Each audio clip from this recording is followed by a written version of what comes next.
लोगों ने माना कि मुझे गाली दी और मैंने भी आपको गाली दे दी, तो आप में और मुझ में अंतर क्या रहा?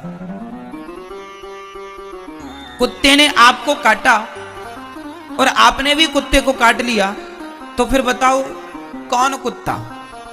वो कुत्ता कि तुम कुत्ता? बोलो मेरी मां। सास ने आपको गाली दी और आपने भी सास को गाली दी, तो बताओ तुम दोनों में समझदार हम किसे माने?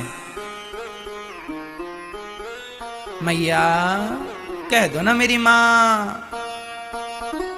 सास ने भी गाली दी और बहू ने भी गाली दी, इन दोनों में समझदार कौन? आप बताओ। बोलो मेरी मां, कौन? सास समझदार है? ये मैया कह रही है सास समझदार है। सास ने गाली दी और बहू ने भी गाली दी, इसमें दोनों ही मूर्ख हैं। समझदार वो कहलाते हैं जो एक गाली दे और दूसरा चुप रहे। तो जो चुप है वो समझदार है, क्योंकि हमारे यहां सिंपल कहावत है, कुत्तों के मुंह नहीं लगा जाता। जो गाली दे वो कौन? भौंकता कौन है? आज सास भौंक रही है, तो तुम भी भौंकोगी क्या? आज बहू भौंक रही है, तुम भी भौंक लो। जो भौंक रहा है वो कौन है? कुत्ते के वंशज हैं। भौंकते रहो। अभी तो एक भौंक रहा था, सास ने किया भौं तो बहू ने भी भौं भौं, लो चालू हो गया महाभारत।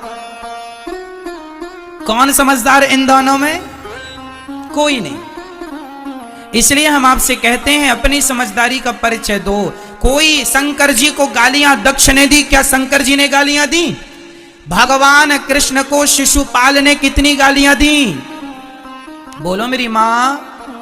मैया जी कितनी? 100 गालियां भगवान ने चुप रहकर सुनी कि नहीं? यदि भगवान भगवान होकर 100 गालियां चुपचाप सुन लेते हैं, तो हम और तुम इंसान होकर 10-20 गालियां क्यों नहीं सुन लेते? क्यों कुत्तों की मुंह लगते हो? और अपने आप को आप लोग समझते हैं हम बड़े समझदार हैं, हम जवाब दे रहे हैं। अरे मां, कहां जवाब देना है कहां नहीं देना, यह भी एक समझदारी का विषय ही है। सबको जवाब नहीं दिया जाता है ना। क्या जवाब दें हम इनको? तुम ना दो, भगवान दे देंगे जवाब। जब तुझसे ना सुलझे तेरे उलझे हुए धंधे, तो भगवान के इंसाफ पे छोड़ दे ए बंदे। वही तेरी मुश्किल आसान करेगा, जो तू ना कर सका वो भगवान करेगा। छोड़ दो उस पर।